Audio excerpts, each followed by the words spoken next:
What's up guys, Houndish here, and today we have some Destiny 2 news. Of course it's this week at Bungie, so they jump in and talk a little bit about Solstice of Heroes, but they speak about commemorative emblems for a couple of overpowered exotics, so the Lord of Wolves emblem, but also an additional emblem for Prometheus Lens, so I'll explain what those are in just a moment. Bungie talk about update 2.5.2, which is going to be the July update alongside Solstice of Heroes, and there are a few changes to the game, adjustments to exotics, Tribute Hall, the Menagerie, the Iron Banner quest, and a few other things, so we'll cover that, details about the maintenance and everything to expect next week. We'll also touch on some other Shadowkeep interview stuff and a few other roundups in this video, so guys, if you enjoy it, a rating really helps me out, but now let's get straight into it.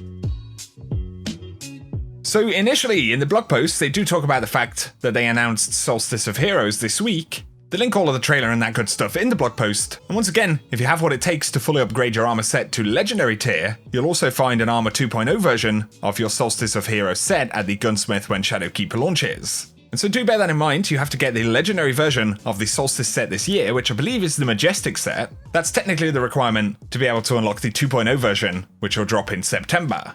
Now though, Bungie talk about some commemorative emblems. They said the weekend of Prometheus Lens, otherwise known as Laser Tag Weekend, is a great example of bringing a bit of chaos to the meta, but Lord of Wolves also falls into this category, and next week, update 2.5.2 will rein in the wolves a bit by reducing the amount of ammo Guardians pick up and toning down the effective range of the weapon. As promised, qualifying players will receive a Lost History package at the Postmaster, which will unlock a unique triumph, and once the triumph is claimed, the emblem will be granted. So this is the Wolves Unleashed emblem, and to be eligible for it, players must have finished an Iron Banner match between 10 AM PDT on June 18th and 10 AM PDT on June 25th, or between the same times on July 23rd to July 30th. So that does include this week's Iron Banner. As long as you finish a match next week, you'll be able to unlock this, but additionally, Bungie have created an emblem for players who embraced the madness back in 2017 when skulls were melted during the reign of Prometheus Lens. And this one is actually really cool, so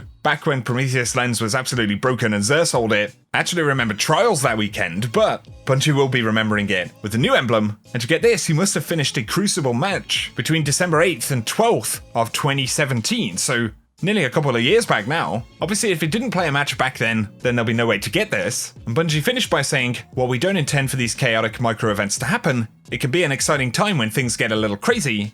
And who knows, maybe a new weapon will dominate the Crucible come Shadowkeep, only time will tell. So very interesting stuff, let us know your thoughts down below. I guess it is pretty cool to kind of remember when these exotics have popped off and been a little bit broken in the game. Now, in terms of fixing one of those exotics, next week, Destiny Update 2.5.2 will be released and it'll kick off Solstice of Heroes, as well as bringing some balance to Lord of Wolves, but there will be a few more changes and fixes within the update that have been highly requested by the community, so this is just a quick preview of what's to come on Tuesday, but we should get full patch notes when it drops. So for Lord of Wolves, the exotic nerf does include reducing the amount of ammo that Shotgun Scavenger perks can give Lord of Wolves when it's in the Release the Wolves state. They will also be decreasing the effective range on Lord of Wolves, we don't know exactly how much, but they say that the decrease will be more aggressive when in the Release the Wolves state. So generally less ammo, and won't be able to take advantage of the scavenger bonuses like it does now, and overall there should be a fair amount of range that has been knocked off the weapon. And so hopefully it will remain in a decent spot in PvE still, but let us know your thoughts about it down below. For the Tribute Hall though, triumphs for the Emperor's Gladiator and the Scoundrel in uniform will no longer require a full set of Leviathan gear equipped to progress. Players will earn more points based on the number of gear pieces worn, similar to other triumphs. And then there are adjustments to the Iron Banner quest, so this is the one to obtain the new armor this season. Iron Banner quest objective values have been adjusted for future events, and they've reduced the grenade kills required by 50%, and ally grenade kills will be worth as much as your own. So essentially you need half the number of kills to progress with the step, but anytime an ally makes a grenade kill, it's going to be worth the same amount as if you make a grenade kill. They will be reducing the sword kills required by 25% as well, and once again ally sword kills will be worth as much as your own. And so if you're finishing off the quest for the Iron Banner armor, and you need the next event to get it done, obviously, if you're still working on these steps, it's going to be pretty useful.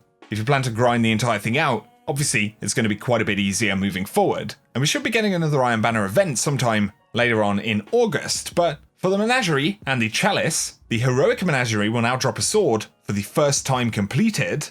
So if you haven't run Heroic Menagerie, you're guaranteed to get a sword on the first clear. Man, I kind of wish that was a thing when I did my first clear, but subsequent completions will have a moderate chance to drop the sword, so that's going to be a 25% drop chance. Definitely a positive change. Obviously, Bungie are trying to get a few more players into Heroic Menagerie. And yeah, if you want those swords, then this will make the drops much more reliable. But in general, they're fixing an issue where completion notifications don't appear after completing bounties. And there will also be a fix for the problem where players will sometimes not spawn during a Crucible match. There will be additional bug fixes and general updates, so they say stay tuned for patch notes when the download becomes available next Tuesday. And in terms of the download and when we can expect that, it will basically be on the weekly reset time, so at 9 AM PDT, an hour before weekly reset, maintenance will begin and companion features will be taken offline. At 9:45 AM, all players will be returned to the title screen, and then at 10 AM PDT, which is the weekly reset time, D2 will come back online and the update will begin rolling out. So you will have to get the update in order to get back into D2. And in the blog, which I'll link below, they do give instructions on manually updating Destiny on PS4 and Xbox One. So stay tuned for that, leave your auto updates on and all that good stuff if you want to be able to play as soon as this content is live. In terms of other known issues, Bungie say that they're still investigating Crucible invisibility, and they've identified an issue causing some players to appear nearly invisible intermittently during Crucible matches. The issue is expected to be resolved in the update next week. On top of this, they're expecting to fix a problem where some players will sometimes get stuck with loading when heading into strike activities. Once again, that should also be fixed next week. So that is the kind of update stuff, and I will keep you posted next week with further details. But finally, in This Week at Bungie, DMG said that during the Guardian Con Charity Marathon, one of our donation goal incentives was for him to get a tattoo, and they actually more than doubled the goal right there. And so now, DMG does have a couple of Destiny-themed tattoos, so I made this for you, the Crucible medal icon right there, as well as Unbroken, or the kind of Crucible Phoenixes, if that's what they are. I think that's what they are. But yeah, either way, pretty cool stuff, and some fairly serious commitment as well to get a tattoo. That rounds up all of the news from This Week at Bungie though, and as always, I'll link the article down below.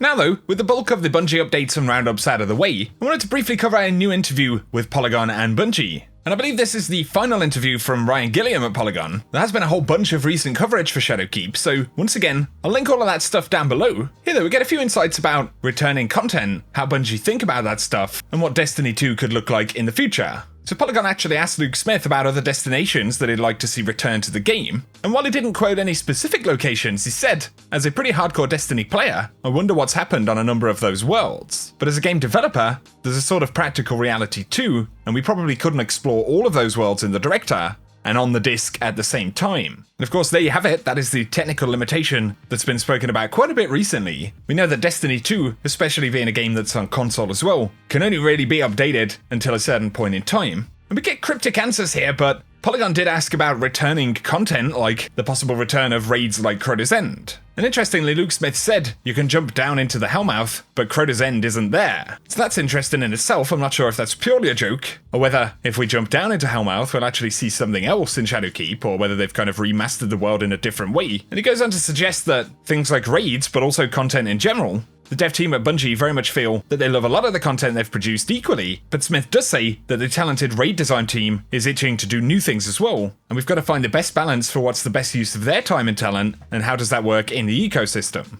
And finally, Luke Smith says that while they don't have anything to announce right now, there are other opportunities to bring back familiar locations, enemies, or weapons, and to put a fresh spin on them. And hypothetically, Luke Smith said that the question that he and the rest of the Bungie team ask is what is the next form that they want Destiny 2 to take? So I know pretty light on kind of new information, but maybe some interesting insights there. And it's a really interesting topic of conversation, isn't it? Because while Bungie can probably support Destiny 2 for another couple of years, there will ultimately come a time where they simply can't bring new content into the game. And Bungie have really said that they want to see how the next year of Destiny goes, how the players enjoy the updated format of the game, and from there they'll kind of decide what the best thing for Destiny is, you know? And so for Bungie, I'm sure it's definitely a pretty complicated balance. But once again, I'll link this interview down below. Thanks a bunch to Ryan for all of the coverage, and thank you to you guys, as always, for tuning in. So that's everything we got to round up for today. I'd love to hear your thoughts on any of the stuff we've spoken about. Really exciting times as we go into next week with Solstice. And I'm very excited as well to unlock that new gear, especially knowing that it is going to be compatible with Armor 2.0. So yeah, the grind continues. But if you've enjoyed the video, guys, a rating really helps me out. And if you're new to the channel and you enjoy the content, feel free to hit that subscribe button, and I will keep you posted with everything related to the game. Otherwise, whatever you guys get up to, I hope you have an awesome day.